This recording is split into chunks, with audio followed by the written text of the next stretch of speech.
மாண்புமிகு பேரவைத் தலைவர்களே, ஆதாரம் கேட்கிறாங்க. எல்லோருக்கும் தெரிஞ்சதுதான்.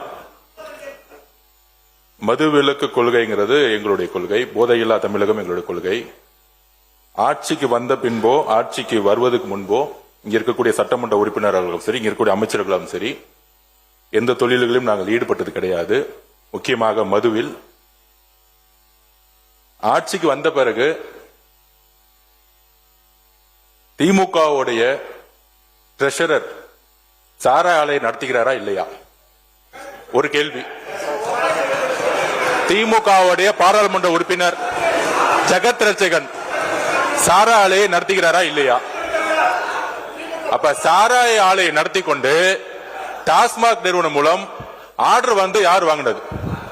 அப்ப இது பேர் தான் கான்ஃபிளிக்ட் ஆஃப் இன்ட்ரெஸ்ட். அரசே, திமுகவே அரசு, திமுக இருக்கக்கூடிய பாராளுமன்ற உறுப்பினர்கள் சாராய ஃபேக்டரி நடத்துறாங்க, திமுகவுடைய பொருளாளர் சாராய ஃபேக்டரி நடத்துறாங்க, திமுகவுடைய ஐடி மினிஸ்டர் இருக்கிறவர் சாராய மினிஸ்டர் நடத்துறாங்க.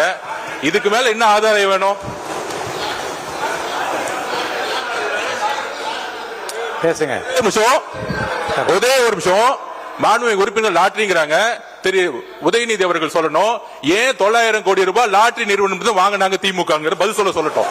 பதில் சொல்லுங்க. தைரியம்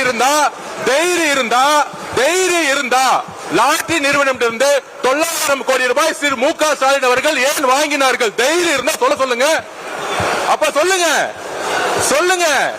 நான் எந்த தொழிலையும் இல்ல, எந்த நிறுவனம் நடத்தல.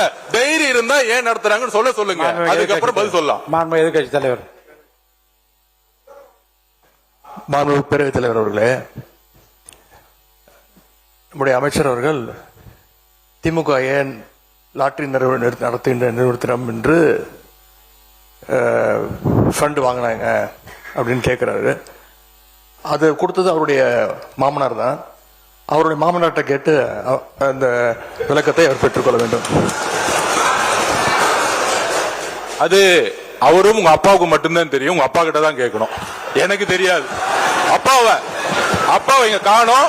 வீட்டுக்கு போய் உங்க அப்பாட்ட கேளுங்க. உங்க அப்பா கரெக்டா சொல்லுவாரு. ஏன் வாங்கினாரு உங்க அப்பா சொல்லுவாரு.